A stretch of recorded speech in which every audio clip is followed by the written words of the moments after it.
Hello, it's Chris and Cassie again. We're still here For the 35th time. for the 35th time with SONday Chronicles. Today's episode we've entitled Understanding Narcissism. Mm-hmm. And we're going to be dissecting narcissism from our eyes, what we see and what we've seen, and talk a little bit about free will, which will kind of be an introduction almost, because free will is something that we're trying to understand. Cool. So this episode 35, Understanding Narcissism, we will be discussing and dissecting narcissism, what we see through our eyes, as well as kind of talking a little bit about free will, because this is a topic that we are trying to understand ourselves, and we know it's going to come up in future episodes. So we're kind of entitling this part one of free will as well. So it should be two complete different topics. Yeah, and but they kind of, there's some blend there. Yeah. So I'll let Chris start and go from there. Narcissism. I don't want to talk about the definition. I think what I want to talk about is how I see the word used constantly, and it's constantly used over and over. Narcissist, narcissist, narcissist. And I've come to realize in life that to make something, a negative circumstance, go away, you have to understand it. So how was your day today? It was okay. No, Good. It was great, actually. And here, why don't you scoot back? You're like, it's just your chin on the camera. Okay. We share a chair. Yeah. We have a low budget, so we have to share a chair. Your eyes are still cut off, Chris. So scoot this back a little. Yeah. It all goes down. Okay. Yeah, that's better. I felt like that was close up. Okay.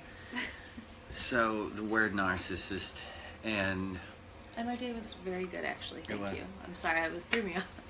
Yeah. I said okay, but really it was great when I stopped to think about it. Good. I got to sleep until 3 today. He slept until 3. I'm gonna say it's because of the full wolf supermoon or whatever it's called. It was a yin-yang day, definitely. But okay, so nonetheless, narcissism.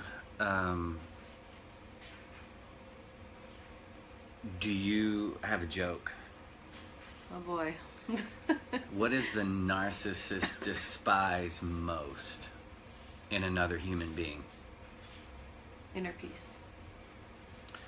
Someone that defines success as inner peace. That's a joke? Yeah. I guess I just laughed. It's a highly intellectual joke. No, but I love that observation though. No, it makes it, a narcissist needs someone to kiss their ass. So right? What to you? I know. Oh, you said you didn't want to define. I don't want to define it. Yeah, I want talk. everybody. I just want to talk about it. And what I find in a narcissist, through observation, is that a narcissist enjoys seeing someone else suffer because it makes them feel superior. Yeah. And again, it's being used all the time. I like it. Do that other way. I can't decide. Yeah, it's a different vibe, but it's cool. Leave it right. Okay. It's good. We did this last time. And narcissists group together, and like I've said before, the big dog is normally the one with the most money, and you can just observe it. And like I said last episode, narcissism is rewarded in this world, or in the United States currently, and it is at the top of the game. And so if a narcissist wants, and it is actually what it seems like, is that all the world powers right now are experiencing some sort of narcissism. Two people in specifically seeing one another, Kim Jong, North Korea, and then you've got the guy that's in charge of the United States right now. they both want to see each other suffer. Well, what that's doing, and this is another reason why I want to talk about it. What that's doing is affecting directly everybody in that specific country. And, half of the country didn't appoint this man. But there was another group, or the other man, I guess they're, whatever. But narcissism directly affects others. And it's kind of a broad topic. Well, I just think it's, you stop and really think about it. If it's anyone, like you said, who is gets upset by others' inner peace because they can't they can't be superior to them. Well, it's all about almost superiority. Like so I just think there's a lot more of it out there than I really realized. Just hearing you talk about it, I'm like, if you look around, I mean, you see a lot of it. I mean, that is, I feel like, the majority of the world. Yeah, if you don't provide a narcissist with it has to ass kissing, there's no competition and there's no comparison. And that, like I said before, the individual has no competition nor comparison. And what that leads me to believe is that a narcissist is a follower, not an individual. Because if do you think people with these traits typically consider themselves like one of a kind, or are they just trying to fit in? Like, is there it's a complete fit in. I don't how they're it's like I say all the time, they're you can go with how people, what do people use to one up the other? Clothes, cars, houses, right? If you're seeking outwardly, what do people use to one up the other? That is other a form of beings. Other human beings. Yeah. Damn, that was hardcore. I got that. I'm getting what you're throwing out there. And when a narcissist sees another person because a narcissist would define success in how big is your house, how big is your car, how big is your G5 airplane. And we've talked about this. I think it's kind of the selfish route versus selfish the route. And then someone who defines success as inner peace may have just as much money, but don't give a fuck. Yeah, there's not that attachment. There's not that attachment where it's to that a constant money. chase of money. They may have a dope house. They may have a Ferrari in the garage and Benz and all that, but they don't let that define them. And I mean, in Richard Branson's case, they may have a motherfucking island, but he is the most humble man I've ever seen with that type of net worth. But well, where do you think ego obviously plays a huge role in narcissism? Because the further you're away from yourself or the source, the more egotistical you are, right? So it's really, I mean, just how do those two play together, do you think? I mean, is there anything? They walk hand in hand, and narcissism, I think the thing that struck me the most is what I said in the beginning, is that a narcissist seeks to see someone in failure so they can feel superior. And what they aren't recognizing is this. That mindset and wanting to see someone else fail or not succeed above them, you know what I'm saying, starts to play in their minds.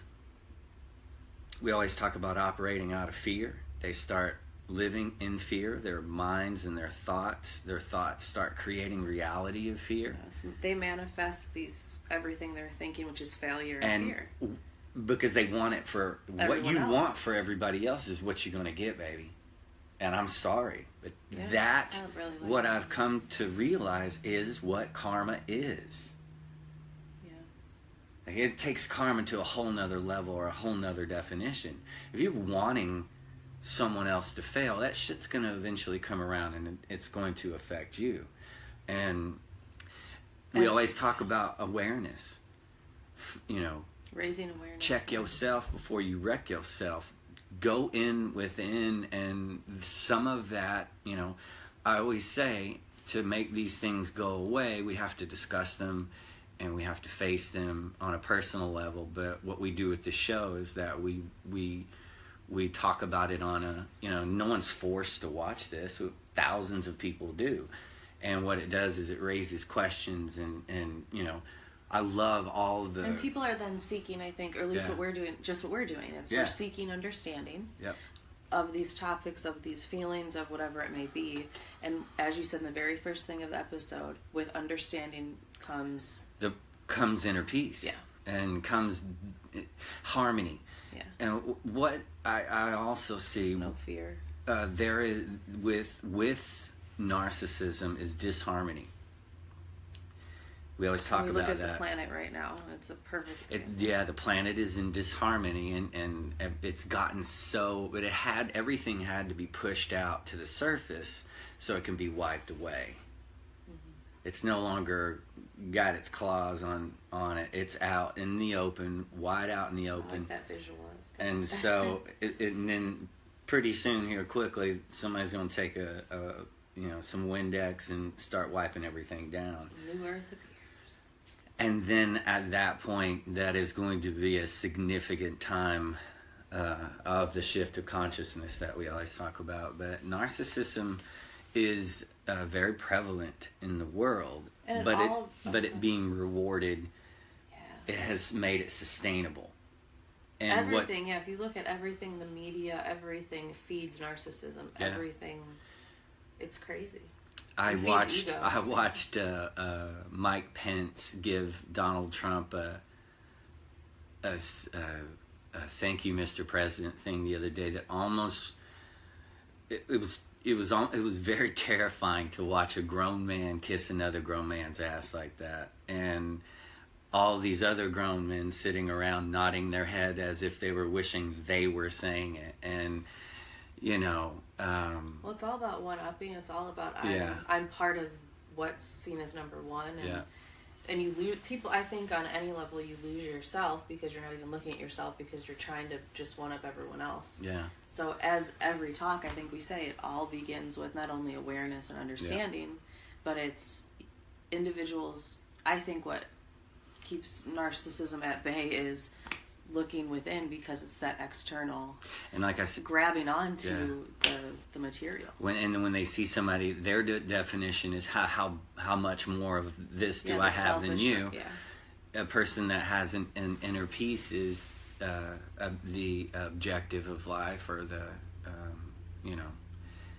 there is that person gets very... It's like I always say, if someone's angry with you, or someone's giving you grief, or they're giving you that, and you refuse to accept it, and you leave it with them, you're back at inner peace. They're having to toil with that problem until it breaks them, and you're free. And you're back to...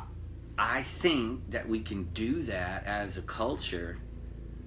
If everyone... narcissism will go away. And narcissism will go away. And I think, because like I said last time, we all connect to the same source. We're all from the same, we're all part of, we are all. Yeah, there's, Mooji does this thing to where it's about 15 minutes long. It's on YouTube, Mooji, and it's, he takes this group of people with words to the eternal now, and then he asks them, what religion is this? And the whole crowd went. I mean, it was like, it isn't. And I really bring that up because there's a lot of narcissism in religion. There's a lot of narcissism in politics. That when both sides are equally as guilty. Yeah. You've got narcissists battling narcissists, and that ultimately is the dysfunction or disharmony of planet Earth right now. And I think it all begins with narcissism, and I think that if we can all begin to start to understand narcissism, it will go away. Yeah, that all came to me today. You saw me write notes today.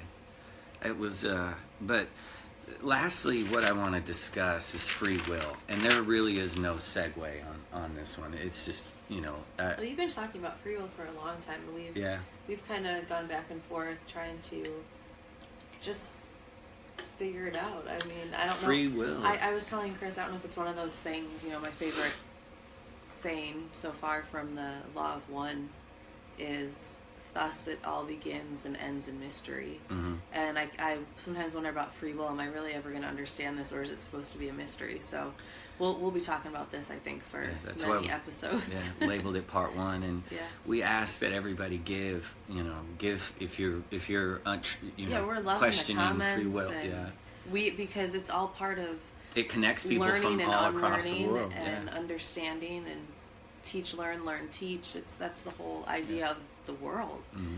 And it's just really cool when we hear people talking back and forth. So free will, I hear this all the time too. Everything is working as exactly as it should, and you say that I say it all the time. Yeah. Everything is working as exactly as it should to awaken you to your divine purpose.